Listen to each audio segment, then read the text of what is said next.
Stay tuned for tonight's adventure with the Fat Man.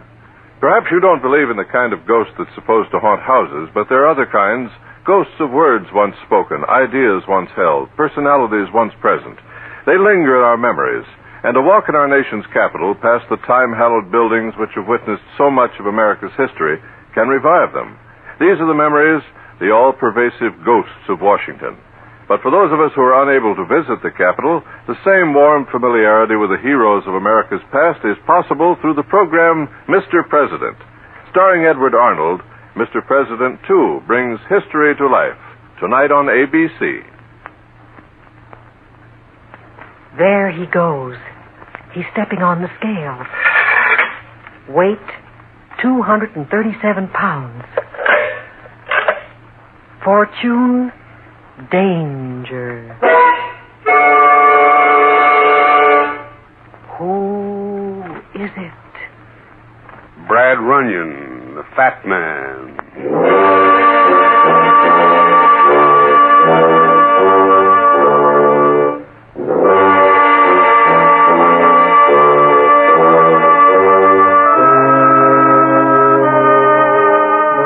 Crime, like death and taxes, is always with us. As long as there are crooked politicians and ambitious racket guys, the answer will be graft. If rich women continue to be careless with their jewels, there'll be headline robberies.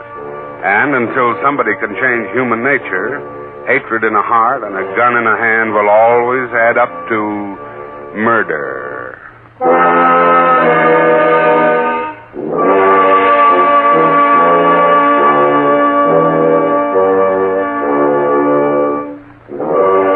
The American Broadcasting Company brings you, in part transcribed, The Adventures of Brad Runyon, the Fat Man. Starring J. Scott Smart, an exciting and fast-moving criminologist who tips the scales at 237 pounds.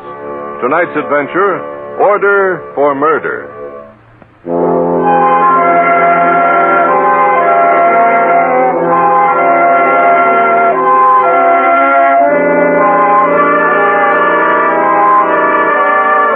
Washington, D.C. that day, finishing up a job, and a friend of mine who lived some 40 miles south toward the Maryland coast had asked me down for the weekend.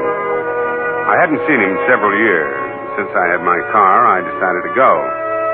I ate dinner before leaving and cleared Washington just after dark. The traffic dwindled off gradually, and 30 minutes later, I was rolling along a dark, deserted stretch of road on the Maryland side, not far from the Potomac River. I must have been just about opposite Mount Vernon when the motor of my car suddenly sputtered and died. I got out, but I couldn't find the trouble. It was a warm night, and back in the woods, a chorus of frogs were really whooping it up. I lit a cigarette, tried to remember the last house I'd passed, then saw the headlights of a car coming toward me. I stepped out and waved my lighted cigarette up and down. What's the trouble? My car broke down. Can you give me a lift into the nearest town? Not going that far. Well, do you live out here? No? Well, I can use the phone. Get in. I'll take you as far as I'm going. Pass the house, I'll drop you off. Well, don't they have a phone where you're going? I wouldn't know. Get in if you want to ride. Okay, thanks.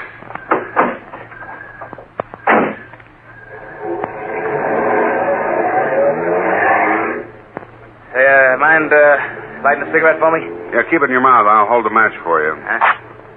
Here you... Sorry, I should have warned you about the scar.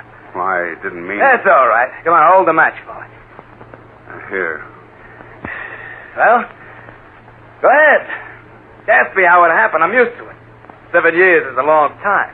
The war? Yeah, out in the island. That sweet, lovely, wonderful war.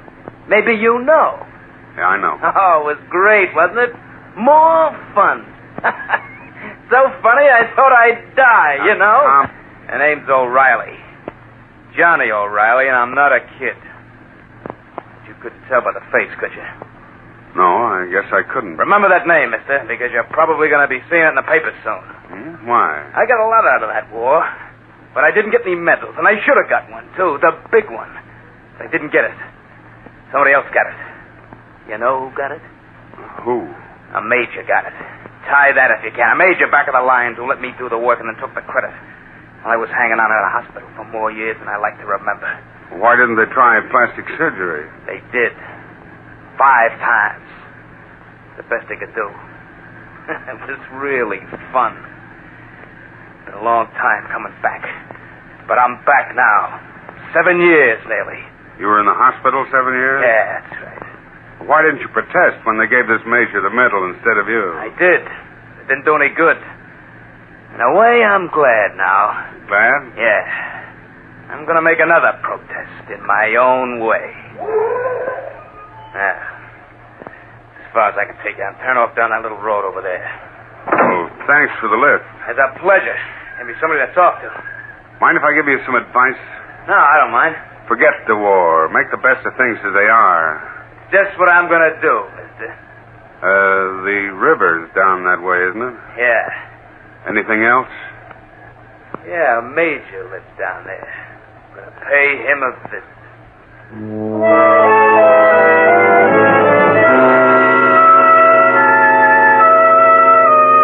I stood there watching the taillight of his car quickly fade out of sight down the little dirt road. It really wasn't any of my business, but the guy sounded upset enough to do anything. The least I could do was to try and stop him.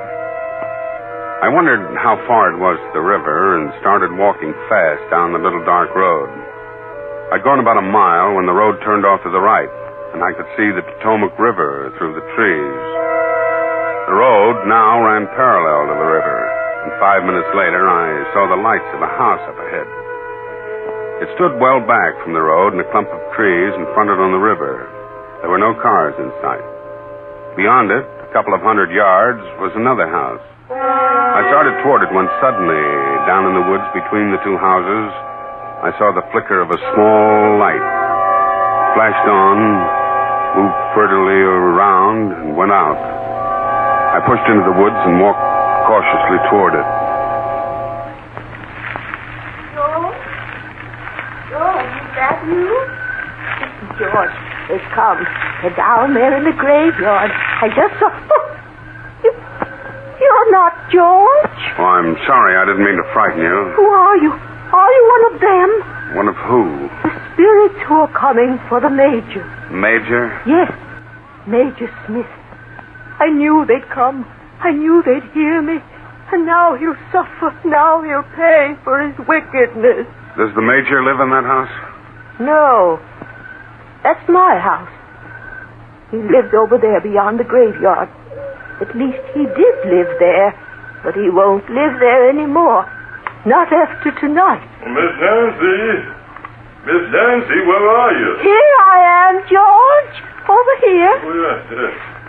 Oh, what you doing out here, Miss Nancy? You catch cold. George, I saw them. They were down there in the graveyard. Who's this man?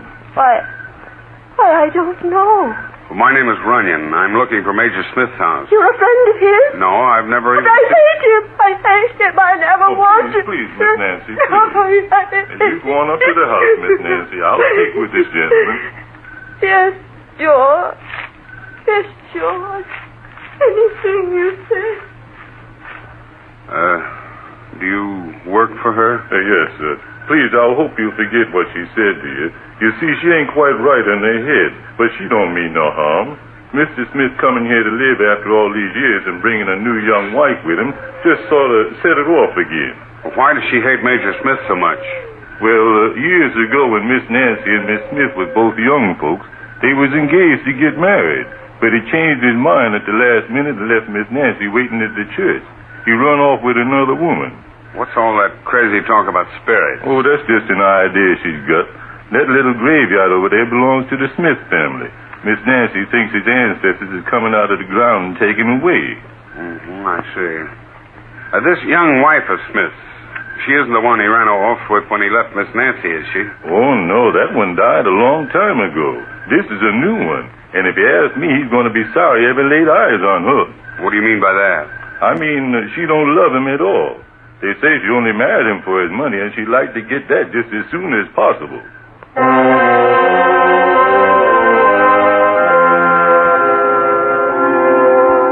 The old man turned and left me standing there in the woods. I looked down toward the graveyard, but no more lights showed in the darkness. I went back to the road and walked quickly toward the Major's house. Just as I reached the gate, I heard a car coming along the road behind me. I stepped behind a tree and waited. The car stopped near the gate. I saw a man and woman sitting in the front seat. As I watched, they melded into a long embrace. Then the door opened, the woman got out. She said something in a low voice to the man, and the car swung around and disappeared up the road. The woman turned and started up toward the house. As she came abreast of me, I stepped out from behind the tree. Oh, you startled me. Don't be frightened. I'm not going to hurt you. Well, who are you? What are you doing in my yard? You live here? Of course I live here. I'm Mrs. Smith. You're Major Smith's wife? Certainly. Was that the Major who just let you out of the car? You saw us? It wasn't the Major, was it? No, it wasn't. Who are you? My name is Runyon. I'm a private detective. So, my husband hired you to spy on me. All right, I'll save you some trouble. There is another man, and there always has been. I never loved Edgar, and he knew it. He was no good from the start. That's why he was court-martialed and discharged from the Army. But if he wants to get rid of me, he's going to have to pay plenty. Now, anything else you want to know? Mrs. Smith, your husband hasn't hired me. In fact, I've never even seen him. Well, then why are you here? What do you mean by... Just a minute. I met an upset guy on the road tonight, and he hates Smith. I think he may try to kill him. Sounded mad enough to be convincing. That's why I came here. Is your husband at home? Why, yes. At least he was when I left several hours ago. Well, come on, let's go inside. Very well. The guy dropped me back on the main road and headed in this direction. He was in a car? Yes, but I don't see it anywhere. Oh, does Smith have a gun? Yes, he has several of them. Good. Hold it. What is it? Look there through the French doors. Is that the man? Yeah. He's got a gun. Yeah, he's covering your husband with it. What'll we do? Those French doors are open. Can you enter the front door without making any noise? Yes, I think so. Okay, take your time, go inside. Then go around and open the door to that room. Open it fast and loud. What are you going to do? I'll slip over by those open French doors. When the door opens, he'll turn around and I'll grab him from behind. Well, suppose he shoots when I open the door. Don't step into the room. Just bang the door open suddenly.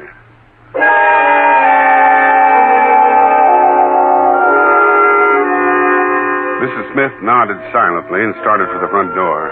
I eased over to the house and stopped in the shadows beside the open French doors and listened to Johnny taunt the Major. How do you like it, Smith? How do you like sitting there waiting, knowing you're going to get it in a minute? You're insane. You're a madman. Yeah, I'm plenty mad. Been boiling in me for 7 years.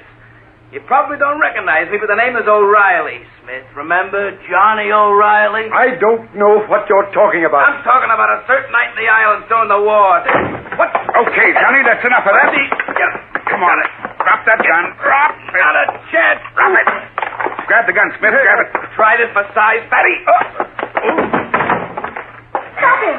Stop him! He'll get away! No, let him go. Give me that gun, you coward. I'll stop him. He's gone.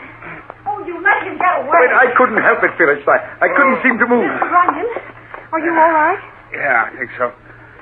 You need me. The stomach knocked the wind out of me. He got away. It was my husband's fault. He could have stopped him. Where's his gun? Here it is. Give it to me. What are you going to do? Your husband and I are going out there and find that guy. Who are you? Never mind that now. Your wife says you have some pistols. Where are they? Here in this drawer. You take one and give your husband one. All right. And you stay here. Come on, Smith. Well, do you think it's wise to go out there? We've got his gun. Yes, but he might have another one. Polish up that medal you won, Smith. It's time you earned it.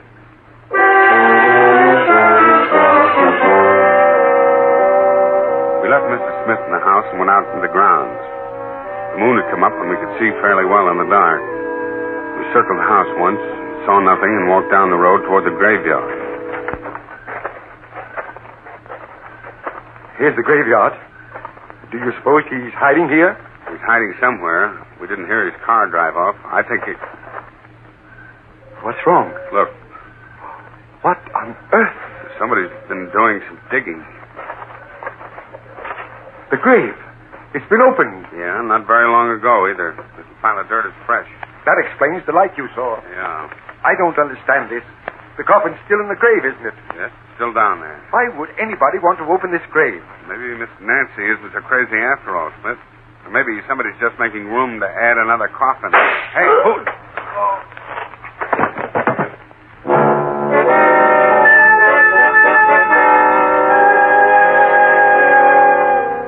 I couldn't tell where the shot came from, but it hadn't been fired from close up.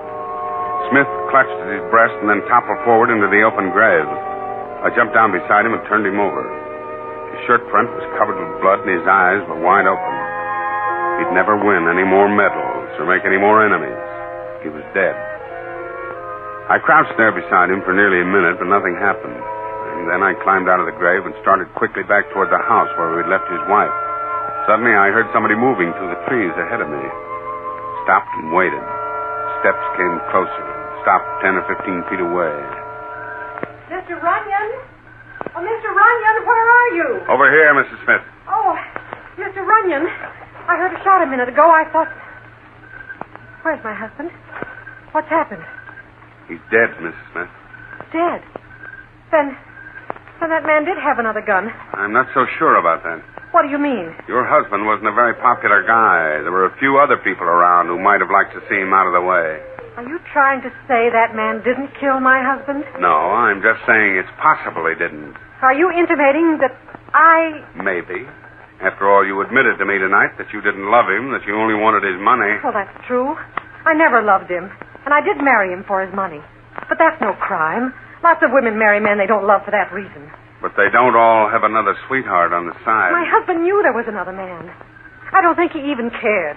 He might have refused to give you a divorce. That may be, but you're all wrong about this. I didn't shoot my husband. You had a swell chance to do it. We left you in the house alone. You could have easily followed us. You had a gun. Where is it? It's here in my coat pocket. Let's see it. Very well. Here. Well, are you satisfied? Well, it hasn't been fired. Of course it hasn't. There's one other possibility, though. What? The woman who lives in that other house down the road. Miss Nancy? Yeah. She hated your husband and was prowling around out here in the dark when I arrived. Surely you don't think she did it? Well, somebody did it, and somebody dug up a grave over there a little while ago. And she was rambling on about spirits coming out of the ground to punish her husband. Sounds fantastic. It is. But we'd better go have a talk with her.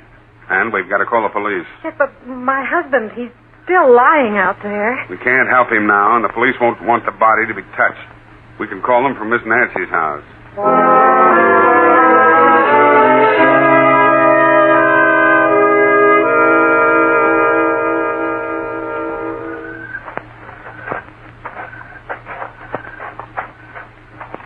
There's a light on in the living room. She doesn't usually stay up this late. Wait a second. What's the matter? Look over there across the road in that clump of trees. A car. Yeah, it's the one O'Reilly was driving. Well, then he's still here. It must have been he who killed him, Mr. Runyon. Come on, let's have a look at that car. Stay behind me. He may be hiding inside. All right. O'Reilly, if you're in the car, you better come out with your hands up. O'Reilly. Okay, I'm coming after you. Well, the car's empty. He's not here. Are you sure it's his car? Positive. He picked me up in it tonight. What are we going to do? I've got a hunch he'll be showing up soon if he hasn't spotted us. We better get back in those trees and wait.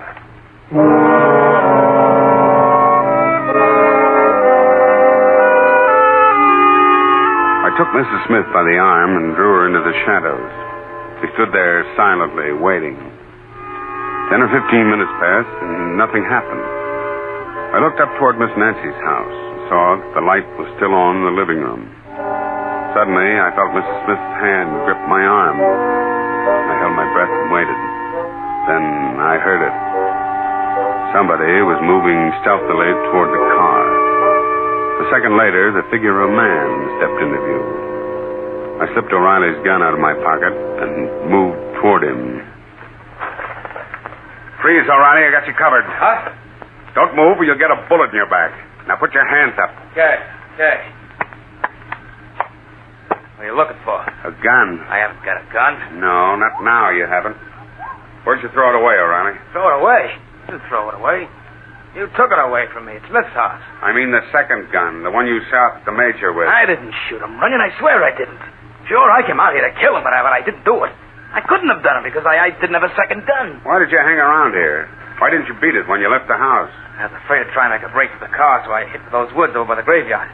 I was hiding out there when you and the Major found that grave and started talking about that crazy woman. Did you open the grave, Riley? Of course not. I heard the shot and I saw Smith take that nosedive into the hole. Waited until you left and then tried to sneak over here to my car. You're lying. You killed my husband. Okay, O'Reilly, start walking. Where are we going? To call the police and have a chat with Miss Nancy.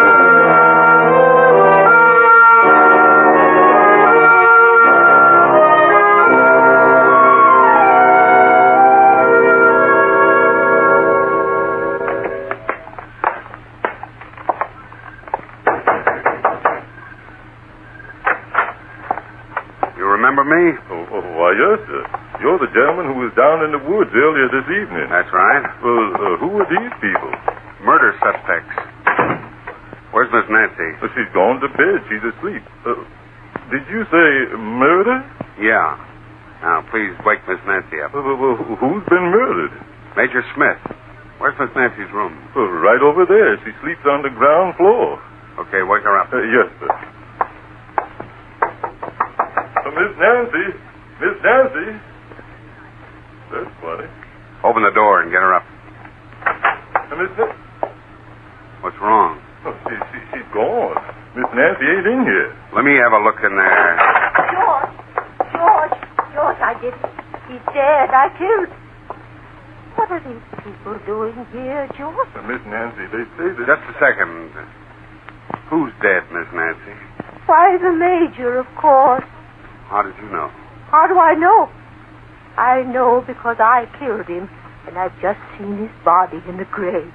You killed him? Certainly I killed him. What did you do with the gun? Gun? What gun? The gun you shot him with. I didn't shoot him. I didn't have to. For years I've been praying to them, but they wouldn't listen. So tonight I decided to help them. Oh, it was you who opened the grave? Yes. Yes, I got and dug, and finally they were freed. I went out just now to see if they'd gotten him, and there he was, dead, and in the grave. In the grave. Dead. Seems off a beam, Runyon. She knows what she's talking about. You're right, but she's harmless. She hasn't killed anybody, and neither of you. Right, I told you that. I don't understand. Maybe this will help clear it up, sweetheart. You killed the Major, and O'Reilly here put the noose around your neck a few minutes ago. I did? That's right. You told us you were hiding near the grave when we found it tonight. You heard the Major and me talking about Miss Nancy, so you had to be pretty close to us because we were talking quietly. The shot that killed Smith came from 40 or 50 feet away, so it couldn't have been you who fired it. But you saw my gun. You know it hadn't been fired. That gun hadn't been fired, but you told me the Major had several guns. Very simple matter to carry two guns and toss one away after the shooting. You're wrong. No, I'm not, sweetheart. The other gun will cinch it when the police find it. The important thing to know is we have to look for it. I tell you, I didn't Hold it, do it. O'Reilly. Okay, now behave, lady. Hands off of me. Where's the phone, George? I've got to put in a call to the police and tell them I've got a murderer out here for them.